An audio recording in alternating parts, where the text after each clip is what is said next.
पंछी बनूं, उड़ती फिरूं मस्त गगन में, आज मैं आज़ाद हूँ दुनिया के चमन में। फिल्मी गीत पंछी की यह सुखद कल्पना कितनी अच्छी लगती है। पंछियों पे गीत लिखे गए हैं, कविताएं लिखी गई हैं, शेरो शायरी हुई है। असल में हमेशा से ही पंछियों ने इंसानों को आकर्षित किया है, लेकिन इसी आकर्षण में जाने अनजाने उन पर अत्याचार भी हो जाते हैं। कहीं पक्षी घायल मिलते हैं और कहीं कैद। पक्षियों की बात हम इसलिए कर रहे हैं, आज हमारे बीच में पक्षियों से संबंधित ही दो विशेषज्ञ हैं। नमस्कार, दैनिक ट्रिब्यून के इस डिजिटल प्लेटफॉर्म में आपका स्वागत है। मैं हूं केवल तिवारी। जैसा कि मैंने कहा कि हमारे साथ आज दो विशेषज्ञ बैठे हुए हैं। हमारे साथ डॉक्टर प्रिंस मेहरा साहब हैं। नमस्कार जी। प्रिंस मेहरा साहब बर्ड एम्बुलेंस चलाने के लिए ट्राई सिटी में जाने जाते हैं। पक्षियों को ही इनका अपना पूरा जीवन समर्पित है और 150 से अधिक पुरस्कार इनको प्राप्त हैं। प्रिंस मेहरा साहब से बातचीत में और भी कई बातें निकल के आएंगी। दूसरे विशेषज्ञ हैं विपिन कुमार जैन साहब। जैन साहब पेशे से तो बैंक मैनेजर हैं, लेकिन प्रकृति प्रेमी हैं, एक्टिविस्ट हैं, बर्ड फ्रीडम डे का जनक माने जाते हैं। पक्षियों को आज़ाद कराने में इनको एक सुकून मिलता है और प्रकृति के प्रति इनका गहरा लगाव है। प्रिंस मेहरा साहब और जैन साहब, आप दोनों का दैनिक ट्रिब्यून में बहुत बहुत स्वागत है। धन्यवाद सर।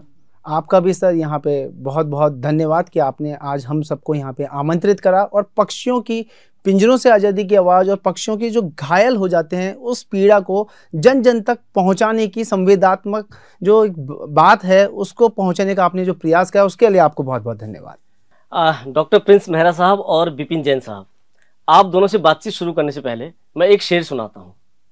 शेर इस तरह से है, इस वक्त कौन जाए वहाँ धुआं देखने, इस वक्त कौन जाए वहाँ धुआं देखने, आग कहाँ लगी कल अखबार में पढ़ लेंगे। मेरे कहने का आशय आप लोग समझ रहे होंगे। आप बैंक मैनेजर हैं, अच्छी खासी जिंदगी चल रही है, लाइफ कूल है। आप डॉक्टर हैं, बहुत कुछ चल रहा है, आप एक्टिंग भी करते हैं, सब कुछ करते हैं।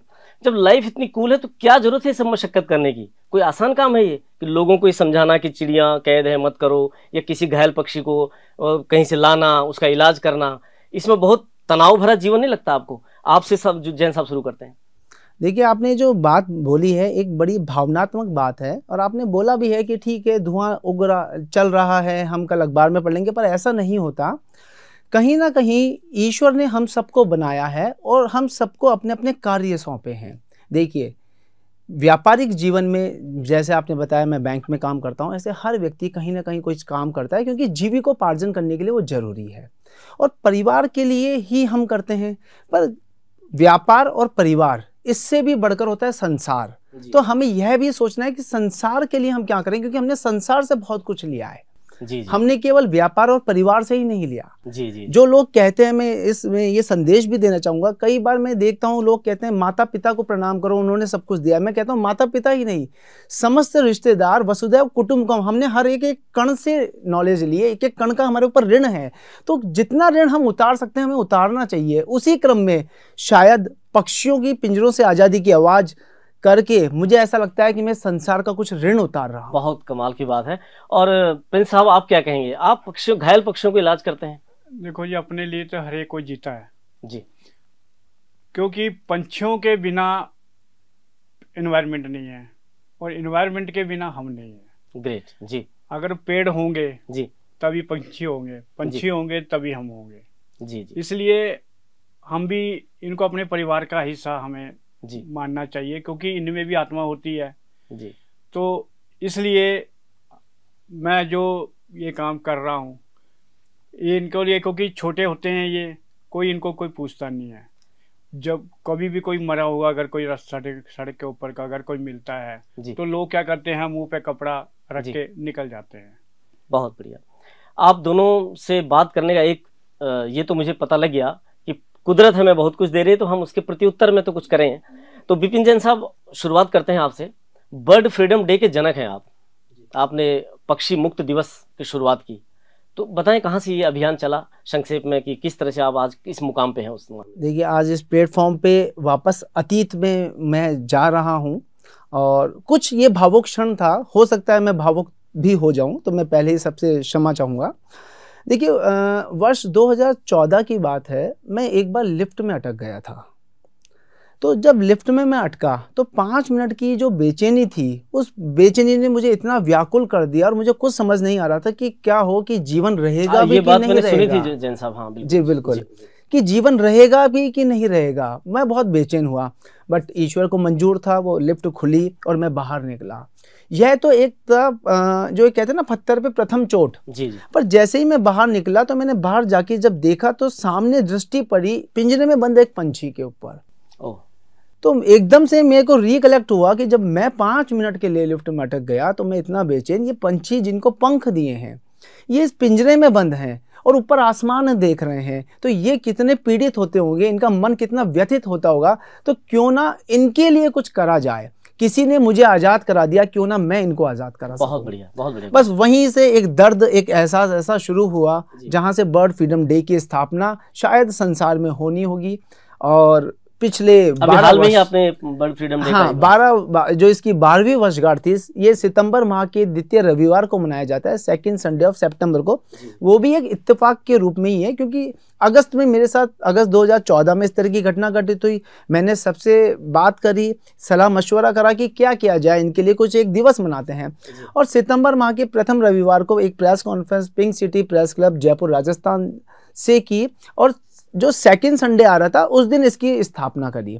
और तकरीबन 1000 से ज़्यादा लोगों ने एक साथ एकत्रित होकर ये संकल्प लिया कि हम पंछियों को पिंजरों में कैद नहीं करेंगे। बस वहीं से इस डे की शुरुआत हुई। और जैसे mother's day, father's day, Valentine day, ये वॉलेंट्री डेज हैं जो किसी कानून ने नहीं बनाए, ऐसे ही बर्ड फ्रीडम डे की स्थापना हुई। और अब तक 12 वर्ष के सफ़र में अनेक लोग इस अभियान से जुड़े, इस दिवस से जुड़े और संकल्प लिया कि पक्षियों को पिंजरों में कैद नहीं करेंगे। और बस यहीं से शुरुआत हुई बर्ड फ्रीडम डे की। देखिए, नोबल कॉज है तो जाहिर सी बात है कारोबार जुड़ता ही है, कारोबार आगे बढ़ता है। अब प्रिंस साहब आपसे सवाल, ये जो बर्ड एम्बुलेंस वाला आपने एक अभियान चला रखा है और बड़ा अनूठा अभियान है, ये क्या है, इसके पीछे सोच और क्या कहानी है? ये जो मेरी जो जिंदगी इनके प्रति जो सेवा भाव का जो मेरी शुरुआत हुई है, ये 2011 में हुई है जी। हम फिरोजपुर में गए हुए थे आर्मी अचीवमेंट कैंप के लिए जी। तो वहाँ कोई काम करने वाली, जैसे पिजन को डेड हो गया था, करंट लग गया, उसको डस्टबिन में डाल दी थी। तो मैंने अचानक ही उसे पूछ लिया, भाई इसको क्या हो गया? क्या इसको करंट लगा है, जहाँ लगता है जहाँ शॉर्ट सर्किट हो रखा है जी। तो सुबह भी एक पिजन को करंट लगा था। मैंने पूछ लिया वो उसको, वो कहाँ है? वो कह रही वो डस्टबिन में है। मैंने उसके हाथ से लिया और डस्टबिन से उठाया। फिर मैंने सोचा 2011 से पहले मैंने आज तक नहीं सुना था कोई बर्ड एम्बुलेंस होती है। हाँ बिल्कुल जी। तो ह्यूमंस के बारे में सुना था, एनिमल्स के बारे में सुना था, तो लेकिन पंछियों के बारे में सुना। मैंने सोचा जैसे इन्होंने इस डस्टबिन में डाल दिया, ये आगे कूड़ा बड़े डस्टबिन में चल जाएगा, 2 दिन बाद ये सड़ जाएंगे, पंछी बदबू आनी शुरू हो जाएगी और यही बदबू जो पर्यावरण में फैलेगी, पर्यावरण को नुकसान पहुँचाएगी, सांस के जरिए हमारे अंदर जाएगी, बीमारी फैलेगी। मैंने कहा नहीं, इसके लिए भी मुझे कुछ ना कुछ करना पड़ेगा। तो मैंने उन दोनों पंछियों को उठाया जी। और पार्क में जहाँ पर मैस थी वहाँ पर उनसे खुरचना लिया और खड्डा करके मैं उनको डुबा दिया, ताकि जो उसकी बदबू है हवा में, मतलब यहाँ से शुरुआत हुई आपकी? यहाँ से मेरा जो पक्षियों चेंज है मेरा वहाँ से जो इनके प्रति था एक चेंज से आया आपके अंदर। और जी। उस वक्त से मेरे जी, मैं 4 दिन बाद मेरे को नींद नहीं वहाँ पर फिरोजपुर में, जैसे मैंने चंडीगढ़ में आया जी। फिर मैंने लोगों को समझाने के लिए मैंने कहा एक को कैसे समझाऊंगा।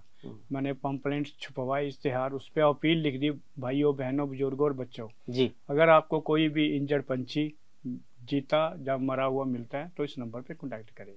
वो फिर मैं पंपलेट चाय वाले को, रिक्शा वाले को, स्कूल के बाद 2 बजे छुट्टी होती थी, बच्चों को मारने शुरू कर दिए।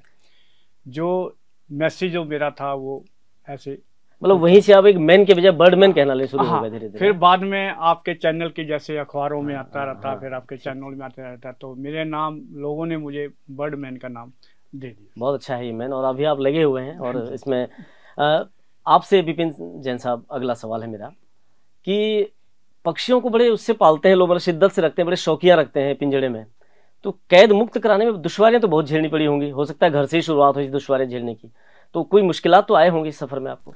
देखिए, आपका सवाल बहुत वैलिड सवाल है। कई जने जिन्होंने पंछियों को पिंजरों में कैद कर रखा है, वो एक्चुअली उन्होंने कैद की भावना से नहीं कर रखा, उन्होंने एक प्रेम की भावना से कर रखा है। तो एक्चुअली उनको लगता ही नहीं है कि उन्होंने कुछ दुर्व्यवहार कर रहे हैं, उनको तो लगता है अपनापन कर रहे हैं। पर इसी के लिए मैं एक सवाल सभी से करता हूँ, आपसे भी करता हूँ, सभी श्रोताओं से भी करता हूँ। हम हमारे घर में होते हैं, हमारे घर के यदि सभी सदस्य घूमने चले जाएं और हम अकेले घर पे रह जाएं, हमें कैसा लगता है? सही बात है। हाँ, जी। हम ऑफिस में जाते हैं, ऑफिस का जब समय पूरा हो जाता है, सब सारे जने अपने अपने घर वापस चले जाएं, हमें आधा घंटा भी यदि बैठना पड़े, हमें कैसा लगता है? जी। तो प्रेम तो कर रहे हैं, पर वन वे लव होता है ये। आप स्वतंत्र रहकर, स्वतंत्र रखकर यदि किसी प्राणी, किसी जीव जंतु, किसी पक्षी से प्रेम कर रहे हो, वह तो होगा टू वे। मतलब टू वे का प्रेम का मतलब है नेचुरल लव और एक फोर्सफुली लव। आज हम देखते हैं कि पंछियों को पिंजरों में हमने रख रखा है।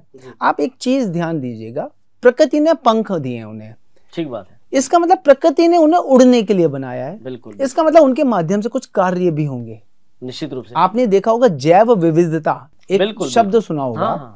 अर्थात हम देखते हैं कि हमने वृक्षारोपण, पौधारोपण, खेती मनुष्य ने करी, पर क्या जितना स्थल पृथ्वी पे है, क्या सब जगह हमने ही बीज बोए हैं? बिल्कुल सही बात है। कुछ कार्य प्रकृति ने पंछियों को दिए हैं, जो पराग कणों को एक स्थान से दूसरे स्थान तक ले जाती है। जैसे मधुमक्खी भी हुई, जैसे तितलियां भी हुई, ऐसे पंछी हुए जो कुछ बीजों को एक स्थान से दूसरे स्थान तक ले जाते हैं, एक आंगन से दूसरे आंगन में जाते हैं। तो अब आप देखेंगे यदि पिंजरे में बंद रखेंगे, तो कई जनों ने मुझे कहा ये हमारे आंगन की शोभा है। तो मेरा उनसे यही निवेदन है कि आपके आंगन की शोभा है, पिंजरे में बंद है, आजाद रहेगा तो कभी आपके, कभी किसी और के, और अनेक लोगों के आंगन की शोभा बनेगा।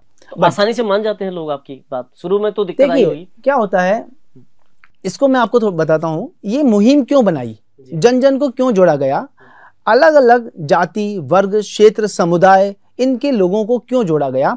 क्योंकि कोई बात जब एक व्यक्ति बोलता है तो उसकी बात की इतनी इंपॉर्टेंस नहीं होती, पर जब जन जन उस बात को बोलते हैं तो उसकी वेटेज पड़ती है। मैं आपको एक उदाहरण भी बताऊंगा और मुझे गर्व भी है और अच्छा भी लग रहा है। जब यह अभियान शुरू हुआ, 1-1.5 साल बाद एक दुकानदार जो हमारे करतारपुर और महेश नगर जयपुर में थे, उन्होंने पंछियों का व्यापार करते थे। हृदय परिवर्तन उनका हुआ और उन्होंने पंछियों के व्यापार से बदलकर मेरे पास आए, बोले और कपड़ों का व्यापार करने लग गए। उनका हृदय परिवर्तन, फोर्सफुली नहीं। हाँ।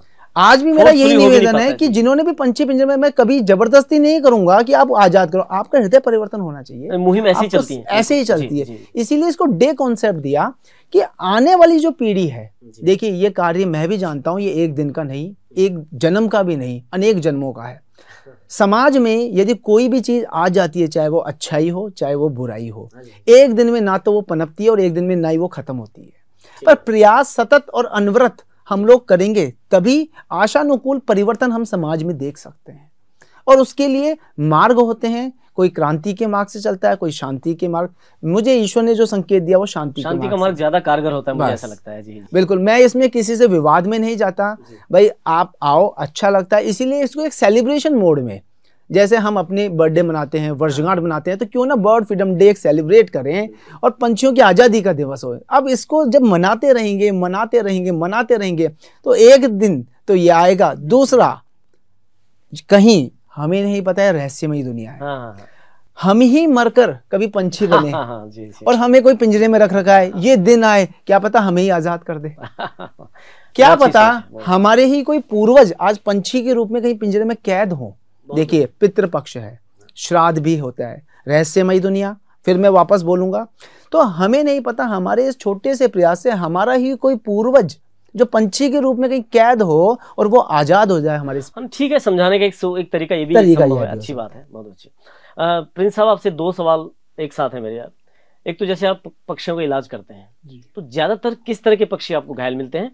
और दूसरा इसी से रिलेटेड सवाल है कि आप जब पक्षी कई बार नहीं बच पाते हैं, मृत हो जाते हैं, तो उनके लिए हवन भी करते हैं आप। इन दोनों कॉन्सेप्ट को आप प्लीज समझाइए। और ज्यादातर तो गर्मियों में पंछी ज्यादातर मिलते हैं, ज्यादातर पिजन वगैरह मिलते हैं। अच्छा। क्रो वगैरह बहुत कम मिलते हैं, बाकी तो काफी पंछी जो वाइल्ड लाइफ के अंडर में आ जाते हैं, जो हम नहीं पकड़ सकते उनको। अच्छा जी। क्योंकि हमारे पास वो नेट वगैरह नहीं होते। हाँ जी, हाँ जी। तो हम ज्यादातर पिजन वगैरह हो गए, पैरट वगैरह हो गया, जैसे उनको चोट लग गई, उनका इलाज करके उनको फ्री कर देते हैं।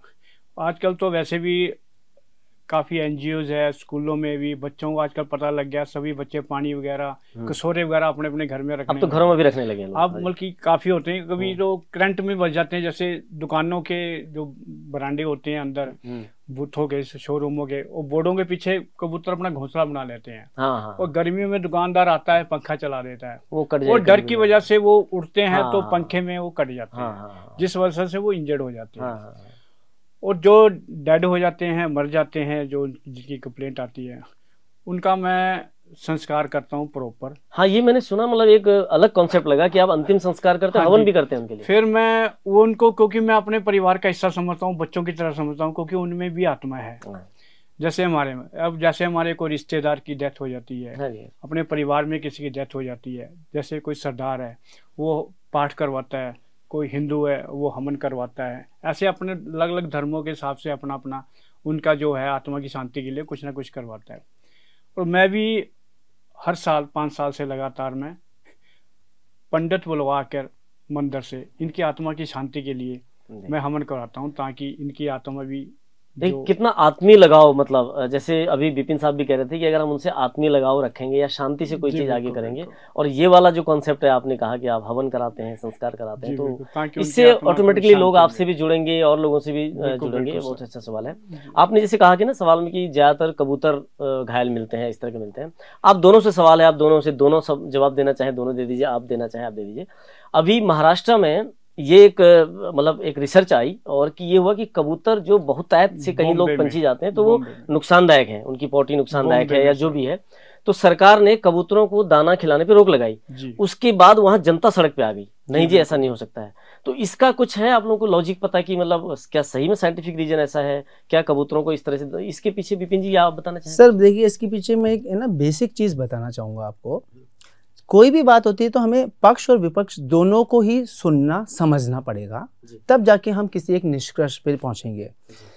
पहले यदि मैं अपने दादा दादी और उनसे पुराने जमाने की बात करूं जो हमने उनसे सुनी है, तो पहले क्या करते थे सर, जब हम खाना बनाते थे तो एक रोटी गाय की निकलती थी। बिल्कुल बिल्कुल। जो घर के बाहर श्वान आते हैं, कुत्ते जिन्हें हम बोलते हैं, उनके लिए निकलती थी। पक्षियों के लिए दाना वगैरह निकलता था, हर घर से निकलता था जी। तो ये क्या होता था, एक सेंट्रिक पॉइंट ना होके डिसेंट्रिक होके सब जगह होता था और सब जगहों में मिलजुल के रहते थे। अभी क्या हो गया, हमारे अंदर अपनापन खत्म हो गया। अब ये जो पंछियों को दाना डालने की भी प्रथा है, अभी क्या हो गया, मैं सरकार के एंगल से या किसी और के एंगल से, आपने एक ही जगह यदि सब चीजें कर दोगे तो वो भी गलत हो जाता है। आप स्प्रेड करो ना, आप हर घर में अपनी छतों पे दाना डालो। जब पंछी सब जगह थोड़े थोड़े वितरित होंगे, उड़ेंगे सब जगह, तो पर्यावरण भी अच्छा होगा। कोई एक जगह, एक्चुअली क्या होता है आज जैसे हम भीड़ भी है, भीड़ किसे कहते हैं, एक ही स्थान पे एकत्रित हो जाना। तो दंगा भी कहाँ होता है, जहाँ भीड़ होती है। आज हम कर्फ्यू में क्या होता है, धारा 144 क्या होती है, इकट्ठे ना हो, एक जगह इकट्ठे ना हो, पर अलग अलग जगह इकट्ठे हो तो पर्यावरण भी सही है। तो ऐसे ही चाहे पंछी हो, चाहे मनुष्य हो, चाहे अनेक प्राणी जगत हो, धरती इतनी बड़ी, इतनी विशाल प्रकृति माँ ने दी है। हर जगह हमें विचरण करना है, हर जगह हमें स्वर्ग बनाना है। तो वो कब होगा, जब आप हर जगह करोगे, एक स्थान पे करोगे तो फिर ये विवाद होता है। तो एक स्थान की जगह आप हर घर घर में करो ना, रोज सुबह आप निकालो, देखो आपको भी सुकून मिलेगा। सही बात है। ये तो विपिन जी बहुत अच्छी बात कही आपने कि अगर इतना ही पक्षियों से प्रेम है तो आप अपने घर के ऊपर, अपने छत के पास, अपने आसपास करेंगे। असल में आजकल क्या हुई, भीड़ तंत्र जो आप कह रहे हैं, लोग जाते हैं और एक जगह थोड़ा पुण्य कमाने के नाम पे, एक्चुअली पुण्य कमाने का तो लूटने की कोशिश करते हैं। पुण्य लूटा कहाँ जाता है, पुण्य तो कमाने की। मैं थोड़ा सा इसमें बीच में आपको कहूंगा, एक्चुअली पुण्य की और पाप की भी बात नहीं है। बहुत सी चीजें तो ऐसी है लोगों को पता ही नहीं है वो क्यों कर रहे हैं और क्या कर रहे हैं। जी जी जी। जब तक आप कोई भी कार्य कर रहे हो उसका क्यों पता होना चाहिए। ठीक बात है कि आप क्यों कर रहे हो, इसका परिणाम क्या होगा, जब तक आपको उसका पता नहीं है आप वो एक अंधेरे में तीर चला रहे हो। ठीक बात है। अब उस अंधेरे में तीर से कोई घायल भी हो सकता है, कोई मर भी सकता है, कुछ भी हो सकता है। तो पाप पुण्य तो एक्चुअली क्या हो गया, एक बना दिया। आपको एक थोड़ी सी चीज मैं बताता हूँ, दान आपने सुना होगा। बिल्कुल जी। दान कौन करता है, ध्यान रखिएगा, जिसकी आत्मा पे बोझ लगेगा वो अपनी आत्मा की बोझ को हल्का करने के लिए करता है, दान करेगा। जिसने अपरिग्रह के सिद्धांत को अपना लिया, आवश्यकता से अधिक संग्रह ही नहीं करा, उसके अंदर दान का भाव ही नहीं आएगा। ऐसे ही पाप और पुण्य होता है। आपके अंदर पुण्य करने का क्यों आ रहा है, तो कहीं ना कहीं आपने पाप कर रखा है, आप अपने प्रायश्चित भाव में आ रहे हो। कई लोग चैरिटी के लिए भी, जैसे अपने, मैं वही चीज आ रहा हूँ, चैरिटी भी कब आएगी अंदर से। तो कहने का मतलब है यदि हम नेचुरल और नॉर्मल रहेंगे तो हर चीज वैसे ही हेल्दी होगी। नहीं, ये बात अच्छी कही है। भी पितृपक्ष की जैसे आपने चर्चा की, तो मैं देख रहा था पितृपक्ष में लोग तली भुनी चीजें गाय को दे रहे थे और कई जगह एनजीओ रिक्वेस्ट कर रहे हैं कि आप मत दीजिए, अगर आपने कुछ देना ही है तो उसके बदले जो ये लोग एनजीओ चला रहे हैं या गौशालाएं जहाँ पे, वहाँ कुछ डोनेट कर दीजिए आर्थिक तौर पे। वो जब चारा देना होगा या जो कुछ करना होगा, आप खूब सारा उनके लिए तले भुनी चीजें लेकर, नुकसानदायक हो सकती है। तो इसी से रिलेटेड एक क्वेश्चन है, अगर आप लोग देना चाहें, देखिए कौवों को खिलाने का भी एक कॉन्सेप्ट है हमारे यहाँ, तो इसके पीछे क्या लॉजिक हो सकता है? डॉक्टर साहब आप बता सकते हैं कि मतलब कौवों मतलब वो प्रकृति पर्यावरण के अनुकूल होते होंगे, शायद ऐसा कुछ होगा? पंडित तो यही कहते हैं जी, आपके जो पूर्वज थे वो कौवे बन गए जी। अच्छा, भी उनके तक अगर हमने कौवों को खिला दिया तो समझ लो उनके पास पहुंच गया। अच्छा, मुझे लगता है कि शायद कौवे जो पर्यावरण, जो इकोलॉजिकल सिस्टम है ना हमारा, जो पर्यावरण के प्रति जो होता है कि हर तरह के पक्षी काम आते हैं। जैसे शुरू में आपने कहा कि पराग कणों को इधर से उधर ले जाते हैं, ऐसे ही कौवे भी होते हैं कि वो खिलाने का शायद कॉन्सेप्ट ये होगा कि पंछियों का आपने ध्यान रखना है, पक्षियों का ध्यान रखना है। बिल्कुल। एक्चुअली सर कई चीजें हमारी धार्मिक मान्यताओं और आस्थाओं से जुड़ जाती है, और हकीकत में हम लोगों को भी नहीं मूल कारण पता होता। कारण तो होते हैं सबके अपने अपने, पर जो मूल कारण कहाँ से कौन सी चीज़ शुरुआत हुई, उसके पीछे की क्या रीजंस रहे होंगे, उस समय एप्लीकेबल क्या लॉ रहे होंगे या अपने मन के भाव रहे होंगे, और आज क्या है। बट ठीक है, फिर भी सर मेरा तो ये मानना है, आज चाहे कौवा हो चाहे कोई भी हो, आपके अंदर किसी दूसरे जीव को खिलाने का भाव तो उत्पन्न हुआ। यह भी एक बहुत बड़ी बात है, क्योंकि हमने प्रकृति से लेना ही लेना सीखा है, देना भी तो सीखें। ये बहुत महत्वपूर्ण बात, बेसिक महत्वपूर्ण बात ही है। आप देखेंगे तो मनुष्य को इस संसार में जो बनाया है, मैं आपको एक छोटा सा उदाहरण दूंगा। मनुष्य सबसे बुद्धिजीवी जीव है, ये किसने बोला? स्वयं मनुष्य ने खुद ही बोला। बिल्कुल, क्या किसी दूसरे प्राणी जगत ने बोला? नहीं ना। हमने अपने मुंह मियाँ मिट्ठू बन रहे हैं, पर कोई बात नहीं, हम अपने हाथों से किसी भी जीव जगत को स्वतंत्र रखकर, उसको खिला पिलाकर, कैसे भी करके कुछ अच्छा कार्य तो कर रहे हैं। पर सबसे बड़ी जो चीज है, मेरा आज भी यही मानना है, आजाद रखकर आप किसी को कुछ मत करो, ये बहुत बड़ा कुदरत पे एहसान होता है। बिल्कुल बिल्कुल, आपने जो कहा कि प्रकृति से लेना ही ना सीखें, और मुझे ये लगता है कि बस, हालांकि ये थोड़ा सा इससे सब्जेक्ट से बाहर की बात हो जाती है कि जब हम लेना ही लेना सीख रहे हैं, आज जो पहाड़ों पे इतनी प्राकृतिक आपदाएं आई हैं, उत्तराखंड हो, हिमाचल हो, जम्मू कश्मीर हो, उसके पीछे भी तो यही है, हमने कितना शोषण किया, कितना दोहन किया है उस प्रकृति का, पेड़ों को काटने का या अपनी सड़कें बनाने के लिए कुछ भी कर लिया। तो शायद हमारे इकोलॉजिस्ट भी कहते हैं पंछियों के घर उजाड़ रहे हैं, पंछियों के घर उजड़े हैं, तो फिर हमारे कैसे बच सकते हैं? बिल्कुल ठीक बात है। अब मैं आप दोनों से अलग अलग पूछूंगा। विपिन जी, आप पक्षियों को आजाद कराने की मुहिम चला रहे हैं। आपने जैसे शुरू में खुद भी कहा कि अकेले नहीं हो पाता ये चीज, जितना जुड़ेगा कारोबार बड़ा होगा। तो उस आपसे इस मुहिम में कोई जुड़ना चाहे तो वो कैसे, क्या करें आप? देखिए, सबसे पहले तो ये मुहिम एक ऐसी है, ऐसा नहीं है कि कोई मुझसे ही जुड़ना चाहे। वो जहाँ है, जैसे है, जिस अवस्था में है, अपने क्षेत्र के अंदर लोगों को जागरूक करे कि पंछियों को आज़ाद करें। दूसरा, क्योंकि बर्ड फ्रीडम डे एक डे कॉन्सेप्ट से बनाया गया, और वर्ष 2014 में ही अक्टूबर माह के अंदर स्वर्गीय प्रणब मुखर्जी साहब, महामहिम राष्ट्रपति साहब ने इस मुहिम, इस दिवस की स्थापना के लिए एक शुभकामना संदेश भेजा। तो उससे एक एक्नॉलेजमेंट यह भी हुआ कि जो कार्य हम कर रहे हैं, जिस पथ पे हम आगे बढ़ रहे हैं, उसमें हमारे जो शीर्ष लोग हैं उनका भी समर्थन है। तो उससे एक तो यह लगता है कि हमने जो कदम उठाया है वो सही है जी।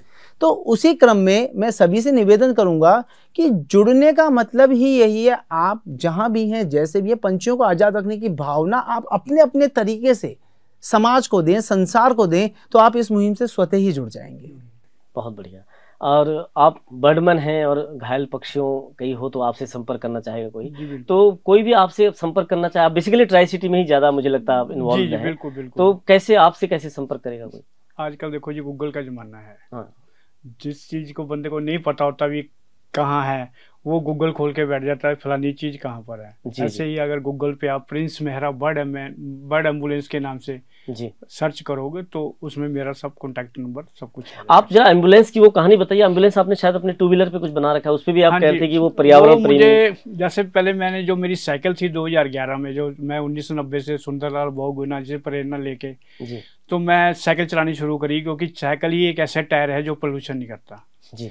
तो मैंने उसी को 2011 में मैंने बर्ड एम्बुलेंस का नाम दे दिया अपनी बाइसाइकिल को जी। जो पूरे वर्ल्ड में पहली बर्ड एम्बुलेंस है जो मेरी साइकिल है जी, वो भी सिर्फ चंडीगढ़ में। अच्छा। हाँ। आप कहीं भी हाँ। पूरी देखोगे, आप कोई ट्रक मिलेगा, कोई गाड़ी मिलेगी, साइकिल जो है वो चंडीगढ़ में सिर्फ मेरी बर्ड एम्बुलेंस। हाँ, मैंने कई बार देखी भी है। वो फिर वैसे होता था, कोई जानवर जैसे इंजर्ड होता था, वो पंछी वगैरह, तो साइकिल में थोड़ा टाइम लगता था। हाँ। तो मेरे एक यार दोस्त थे, बग्गा जी, राजेंद्र बग्गा जी हैं, तो उनके कोई रिलेटिव थे सेंट्रल बैंक में, तो उन्होंने उनसे बात की। तो पहले तो सेंट्रल बैंक, स्टेट बैंक में बात की, वो कह रहे हैं आपको बैन दे देते हैं। मैं कहा जी बैन इतनी बड़ी मैं क्या करनी, मैंने तो पंछी उठाने छोटे छोटे। वो फिर कह रहे हैं आप हमारी एम्बुलेंस को इतने घंटे आप चलाओगे उसको। मैंने कहा फिर तो मैं आपकी एड में लग गया, नाले वो चलनी पेट्रोल से। मैं कहा मैं तो पोल्यूशन से खराब हूँ, तो मैं तो साइकिल चलाता हूँ। लोगों ने मुझे तो गालियां निकालनी है, कहना कहाँ तेरा मिशन क्या था, तो कहाँ फ्री में चीज मिल गई। एक तरफ तो प्रकृति बचा रहे हैं, दूसरी तरफ पॉल्यूशन, दूसरी तरफ आप फ्री में चीज मिल गई, आप उसका बढ़ावा करने लगे। मैं कहा भाई माफ करो। फिर सेंट्रल बैंक में मैंने अपनी फाइल जमा कराई, फिर मैंने कहा मुझे ई बाइक चाहिए जो पोल्यूशन नहीं करती। अरे वाह। तो फिर ये सेंट्रल बैंक ने मुझे 17 सेक्टर से जोनल ब्रांच वालों ने वो मुझे फिर ई बाइक दी मुझे सर, जिससे मैं थोड़ा जल्दी चल जाती है ये। क्योंकि इंजर्ड को उठाना थोड़ा जल्दी हो जाता है, ताकि उसको ट्रीटमेंट टाइम से मिल जाए। जो डेड होता है उसको तो चलो 15 मिनट आधा घंटा लेट भी उठा लोगे तो उसका तो संस्कार ही करना। तो उसमें फिर एम्बुलेंस में आपने कुछ रखे होंगे? सब कुछ है हमारे पास, सारा खुरपा वगैरह है संस्कार करने के लिए जहाँ मिलता है। उसमें ट्रीटमेंट का सामान है, उसमें पाउडर वगैरह जो भी होता है, फर्स्ट एड देता हूँ मैं सर उसमें। उसके पीछे टोकरी लगी हुई है, उसमें उसमें कैरी करता हूँ सर। आप लोगों से पंछियों और प्रकृति को लेके बातें करते रहने का तो मन कर रहा है बहुत, बट कई बार होता है कि थोड़ी सी हम लोग को समय का ध्यान रखना पड़ता है। समापन की ओर चलते हैं विपिन जी। आपने कुदरत के प्रति जुड़ने की मुहिम से लोगों से बात की, तो कुदरत पंछियों से आपने शुरुआत की है, पौधों को लेके भी तो हमें कुछ करना चाहिए। हमने सुना है कि कई सारे ऐसे भी पेड़ होते हैं जो घने पेड़ होते हैं जहाँ पक्षी ज़्यादा अच्छे से रहते हैं, तो इस बारे में भी आपका कुछ ख्याल है कि हम इस तरह के पेड़ लगाएं जहां पक्षियों को ज्यादा आकर्षण मिलता हो? ज्यादा देखिए, ये तो ख्याल नहीं, ये तो बेसिक एक आत्मा में बसी हुई चीज है कि वृक्ष, पौधे, पर्यावरण, प्रकृति, इनको हम जितना संवर्धन करेंगे हम उतना ही आगे हम स्वयं मतलब बढ़ेंगे, हमारा संवर्धन होगा। तो पौधे तो सर हम सबका आधार हैं। मैं आपको एक चीज और बताऊंगा, जब हम मृत्यु करते हैं, मृत्यु हो जाती है, तो हमारे परिजन, हमारे परिवार वाले तो यहीं तक साथ रहते हैं, पर जब दाह संस्कार होता है तो जो वृक्षों की लकड़ियां ही हैं वो हमारे साथ चिता में जलती है, तो उनका हमारा साथ तो चिता तक का है। परिवारजन का तो घर तो परिवार तक का ही है, जब तक हम एक दूसरे के स्वार्थ के साथ लिंक है। तो पौधे, वृक्षारोपण, पौधारोपण, पर्यावरण को जितना संवर्धन जिस रूप में जैसे हमें कर सकते हैं हमें करना ही चाहिए। उसमें तो कोई सेकंड थॉट है ही नहीं, डबल माइंड है ही नहीं, अंतर्द्वंद होना ही नहीं चाहिए। पर्यावरण, प्रकृति को संवारेंगे तो हम संवरेंगे। बहुत अच्छा। पर्यावरण होगा तभी तो हम जीते हैं सर। हाँ, पर्यावरण पे जीते, और पक्षी तो उसका एक अहम बिंदु है, और जिसके लिए आप दो लोग इस तरह से आज हमारे साथ बातचीत करने के लिए, और ये मतलब हमारी बताना चाहता हूँ आपको। जी जी। मैं जैसे मरने के बाद जी घर वाले कहते जल्दी जल्दी इसको उठाओ, हाँ, ताकि बदबू आनी ना शुरू हो जाए। जी जी। और उसके बाद वो आपको सिर्फ कब याद करेंगे, जब कोई त्योहार होगा, हाँ, कोई फंक्शन होगा, तब आपको याद करेंगे। उसके बाद नहीं याद करेंगे। जी जी। तो मैंने इसके लिए, ताकि मरने के बाद भी, अब तो मैं सर सेवा कर ही रहा हूँ, जी जी, मरने के बाद भी मैंने अपनी आंखें और पूरा जो अपना बॉडी जो है मैंने पीजे में डोनेट की हुई है सर, जी, ताकि जी, किसी के आगे काम आ सके सर। ये कुदरत की दी हुई चीज है और ये किसी के काम आ जाए, क्योंकि ये तो देखो ये राख बन जानी है, पानी में गिर जानी है, उसका किसी के काम नहीं आनी है। जिस वजह से मुझे आपको बताता हूँ सर जी, मुझे गवर्नर साहब ने मुझे स्टेट अवार्ड से 2016 में मुझे स्टेट अवार्ड से ऑनर किया हुआ है। जी जी जी, बहुत अच्छा। और 72 के करीब मेरे पास वर्ल्ड रिकॉर्ड है। जी जी, जिसमें 7 नेशनल 14 इंटरनेशनल अवार्ड्स है मेरे पास, और लिम्का बुक रिकॉर्ड होल्डर में मेरा नाम दर्ज है। हाँ, वो मैंने, और गिनीज बुक में मेरा नाम दर्ज है सर। हाँ, नहीं बहुत अच्छा। और ऐसी विपिन जैन साहब ने जो वर्ल्ड फ्रीडम डे मनाया, इनका भी विश्व स्तर पे उसका इनको शायद मुझे लगता है जी। विपिन जैन जी आप बता रहे थे। देखिए, मैं थोड़ा सा ये सबको बताना भी चाहूँगा कि वर्ष 2022 के अंदर भारत से निकली है आवाज़, समस्त भारतवासियों ने मिलकर, जो अधिक से अधिक भारतवासियों ने मिलकर इस आवाज़ को उठाया, तो शिकागो से भी आवाज़ गूंजी, और पंछियों के पिंजरों से आज़ादी के लिए शिकागो में बच्चों ने ड्राइंग कंपटीशन करके चित्रों के माध्यम से इस आवाज़ को बुलंद किया। दूसरा, मैं आपको एक चीज़ और एक वृतांत और बताना चाहूँगा, जो समय अभाव तो है, मैं समझ पा रहा हूँ, पर आप हमारी पौराणिक कथाओं पे हम चाहेंगे, यदि हम रामायण कालीन त्रेता युग की भी बात करें, तो जब माता सीता को लेके रावण जी वाला जा रहे जी। थे तो जटायु जी का एक प्रसंग आता हाँ, है जिसमें जटायु जी ने सीता माता को कैद में नहीं करने के लिए अपने प्राणों का बलिदान हाँ, दे दिया बिल्कुल, था। बिल्कुल, बिल्कुल। तो पक्षियों का तो एहसान हमारे ऊपर है। तो आज यदि पक्षियों को पिंजरों से आजाद कराना है तो हमें जटायु जी का ऋण चुकाना होगा। तो इसी के साथ मैं सबसे निवेदन करूंगा आपसे भी जी जी कि पुनः एक बार कि जितना ज्यादा आप पंछियों को स्वतंत्र कर सकते हैं, उनको कैद में नहीं रखने का संकल्प ले सकते हैं, उतना लीजिए। और सामूहिक रूप से सबके साथ मिलकर बर्ड फ्रीडम डे जो सितंबर माह के दूसरे रविवार सेकंड संडे ऑफ सितंबर को मनाया जाता है, अधिक से अधिक संख्या में मनाएं। धन्यवाद।